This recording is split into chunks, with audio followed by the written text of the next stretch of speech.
Mari kita belajar pendidikan agama Kristen dan budi pekerti bersama Ibu Vina. Di channel Ibu Vina punya kegiatan.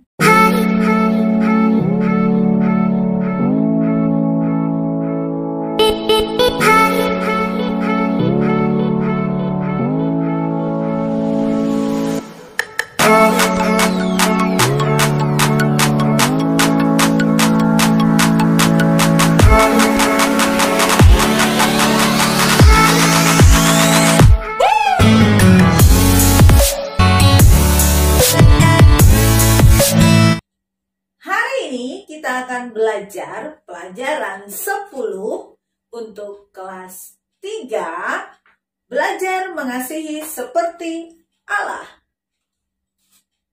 Baiklah anak-anak, mari kita membaca Alkitab yang terambil dari pertama Yohanes 4 ayat 7 sampai 21 dan pertama Korintus 13 ayat 1 sampai 13. Kita baca yang Yohanes dulu ya, 1 Yohanes. 1 Yohanes 4 ayat 7 sampai 21 yang berbunyi, Allah adalah kasih. Saudara-saudaraku yang kekasih, marilah kita saling mengasihi, sebab kasih itu berasal dari Allah. Dan setiap orang yang mengasihi lahir dari Allah dan mengenal Allah. Barang siapa tidak mengasihi, ia tidak mengenal Allah, sebab Allah adalah kasih. Dalam hal inilah kasih Allah dinyatakan di tengah-tengah kita, yaitu bahwa Allah telah mengutus anaknya yang tunggal ke dalam dunia, supaya kita hidup olehnya. Inilah kasih itu, bukan kita yang telah mengasihi Allah, tetapi Allah yang telah mengasihi kita dan yang telah mengutus anaknya sebagai pendamaian bagi dosa-dosa kita. Saudara-saudaraku yang kekasih, jikalau Allah sedemikian mengasihi kita, maka haruslah kita juga saling mengasihi. Tidak ada seorang pun yang pernah melihat Allah jika kita saling mengasihi. Allah tetap di dalam kita dan kasih-Nya sempurna di dalam kita. Demikianlah kita ketahui bahwa kita tetap berada di dalam Allah dan Dia di dalam kita. Ia telah mengaruniakan kita mendapat bagian dalam Roh-Nya. Dan kami telah melihat dan bersaksi bahwa Bapa telah mengutus anaknya menjadi juru selamat dunia. Barang siapa mengaku bahwa Yesus adalah anak Allah, Allah tetap berada di dalam Dia dan Dia di dalam Allah. Kita telah mengenal dan telah percaya akan kasih Allah kepada kita. Allah adalah kasih, dan barang siapa tetap berada di dalam kasih, ia tetap berada di dalam Allah dan Allah di dalam Dia. Dalam hal inilah kasih Allah sempurna di dalam kita, yaitu kalau kita mempunyai keberanian percaya pada hari penghakiman. Karena sama seperti Dia, kita juga ada di dalam dunia ini. Di dalam kasih tidak ada ketakutan. Kasih yang sempurna melenyapkan ketakutan, sebab ketakutan mengandung hukuman, dan barang siapa takut, ia tidak sempurna di dalam kasih. Kita mengasihi karena Allah lebih dahulu mengasihi kita. Jikalau seorang berkata, "Aku mengasihi Allah," dan ia membenci saudaranya, maka ia adalah pendusta. Karena barang siapa tidak mengasihi saudaranya yang dilihatnya, tidak mungkin mengasihi Allah yang tidak dilihatnya.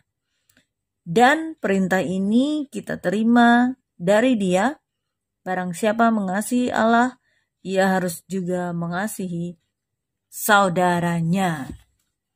Selanjutnya di pertama Korintus 13 ayat 1 sampai 13. Yang berbunyi, kasih. Sekalipun aku dapat berkata-kata dengan semua bahasa manusia dan bahasa malaikat, tetapi jika aku tidak mempunyai kasih, aku sama dengan gong yang berkumandang dan canang yang gemerincing. Sekalipun aku mempunyai karunia untuk bernubuat dan aku mengetahui segala rahasia dan memiliki seluruh pengetahuan, dan sekalipun aku memiliki iman yang sempurna untuk memindahkan gunung, tetapi jika aku tidak mempunyai kasih, aku sama sekali tidak berguna. Dan sekalipun aku membagi-bagikan segala sesuatu, sebentar.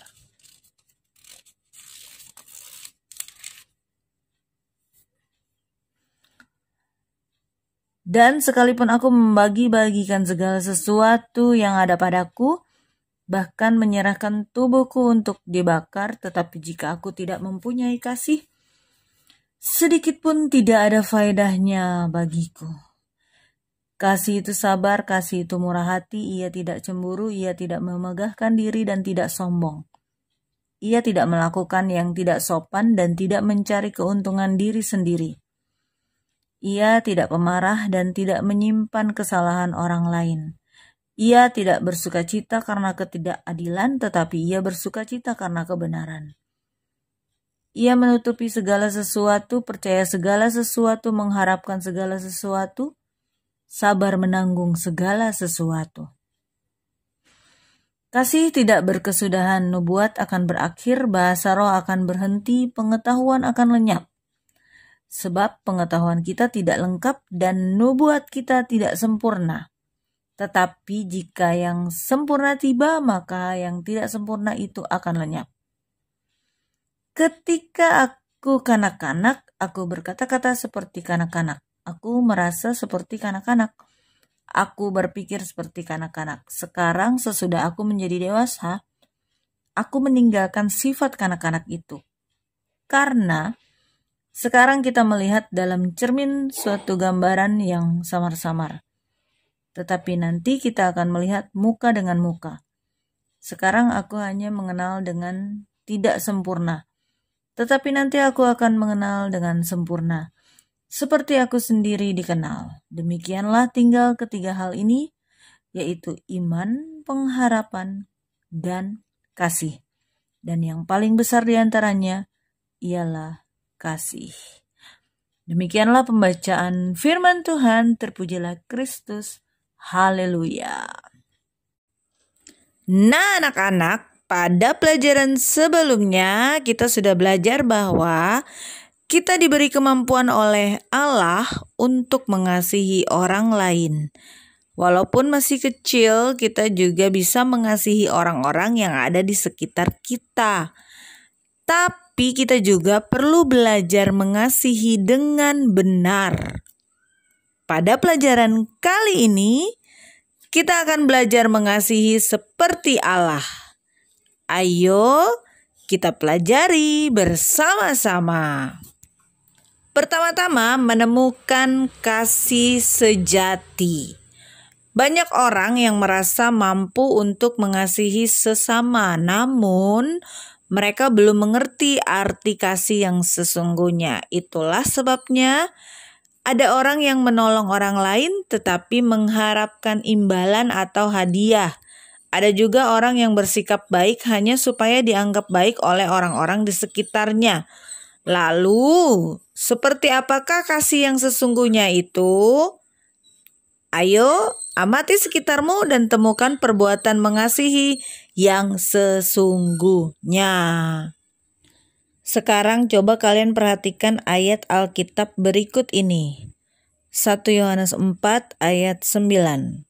Dalam hal inilah kasih Allah dinyatakan di tengah-tengah kita, yaitu bahwa Allah telah mengutus anaknya yang tunggal ke dalam dunia supaya kita hidup olehnya. Nah, anak-anak, Ayat Alkitab yang baru saja kamu baca menunjukkan betapa besarnya kasih Allah kepada manusia. Ia rela mengirimkan anaknya untuk menyelamatkan manusia dari dosa. Kasih Allah adalah kasih yang tulus, rela berkorban dan tidak mengharapkan imbalan apapun. Malah disebutkan di dalam bacaan tadi bahwa Allah adalah kasih. Allah telah mengasihi manusia dengan tulus, maka Ia pun ingin kita saling mengasihi dengan kasih yang tulus. Selanjutnya, mari kita dengar bersama kisah cerita berikut ini. Begini ceritanya. Suatu malam, ada seorang perempuan sedang menunggu di bandara. Masih ada waktu beberapa jam sebelum jadwal terbangnya tiba. Untuk menghabiskan waktu, ia membeli buku dan sekantong kue di sebuah gerai toko di bandara. Ia memasukkan sekantong kue itu ke dalam tasnya, lalu mencari dan menemukan tempat duduk. Ia menemukan sebuah tempat duduk yang sudah diduduki oleh seorang laki-laki. Tetapi masih ada tempat di sampingnya. Ia duduk di samping laki-laki itu. Sambil duduk, perempuan tersebut memakan kue sambil membaca buku yang baru dibelinya. Dalam keasikannya, ia melihat lelaki di sebelahnya dengan begitu berani mengambil 1 atau 2 kue yang berada di antara mereka berdua. Perempuan tersebut mencoba mengabaikan agar tidak terjadi keributan. Ia membaca, mengunyah kue, dan melihat jam. Sementara si pencuri kue yang pemberani itu menghabiskan kue di kantong. Ia makin kesal, sementara menit-menit berlalu, perempuan itu pun sempat berpikir, kalau aku bukan orang baik, tentu sudah kutonjok dia. Setiap ia mengambil 1 kue, si lelaki itu juga mengambil 1, sampai tiba pada potongan kue terakhir. Lelaki itu mengambilnya dan menawarkannya kepada perempuan itu. Perempuan itu berpikir, kurang ajar sekali orang ini, sudah mencuri kueku dan menghabiskannya, dan sekarang ia malah menawarkan kueku yang dia curi. Menyebalkan sekali. Untunglah saat itu ia mendengar penerbangannya diumumkan, dan ia segera mengumpulkan barang-barang miliknya dan menuju pintu gerbang tanpa mengucapkan sepatah kata pun pada laki-laki itu. Ia pun naik pesawat dan duduk di kursinya, lalu mencari buku yang hampir selesai dibacanya. Saat ia merogoh tasnya, ia menahan napas karena kaget. Ternyata di situ ada kantong kuenya. Ia berpikir, mengapa kueku masih ada di sini? Jadi kue siapa yang tadi kumakan? Milik lelaki itu. Perempuan itu menyadari kekeliruannya. Ia sadar bahwa dialah si pencuri kue yang sebenarnya. Baiklah anak-anak, setelah mendengarkan kisah tadi, sekarang tuliskan pendapatmu tentang 2 tokoh dalam cerita yang baru saja kalian dengar, yaitu tentang si gadis dan tentang si lelaki. Kerjakan di buku tugasmu ya. Selanjutnya, mengasihi dengan tulus mungkin tidak mudah. Namun jika kamu berupaya untuk melakukannya, maka Allah akan memberimu kekuatan. Selanjutnya, coba kalian buat kartu janji untuk mengasihi. Tulislah janjimu untuk mengasihi sesama pada pola kartu berikut ini, seperti di gambar. Kamu boleh menentukan secara khusus orang yang akan kamu kasihi, misalnya orang tuamu, guru, teman, dan lain-lain. Setelah itu, warnai, gunting, dan bentuklah pola tersebut sesuai gambar contoh kartu yang sudah jadi. Kemudian, presentasikan hasil pekerjaanmu di depan kedua orang tuamu. dan tempelkan pada tempat yang mudah terlihat di kamarmu, supaya dapat mengingatkanmu untuk mengasihi sesamamu.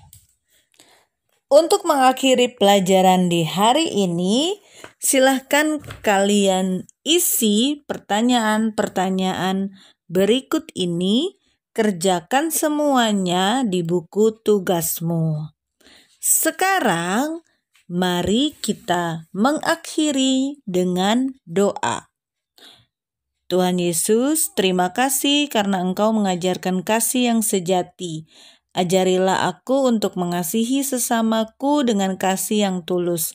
Di dalam nama Tuhan Yesus aku telah berdoa. Amin. Demikianlah pembelajaran di hari ini. Sampai jumpa di video pembelajaran berikutnya. Tuhan Yesus memberkati. Terima kasih sudah nonton video ini. Jangan lupa tekan subscribe-nya. Oke. Mwah.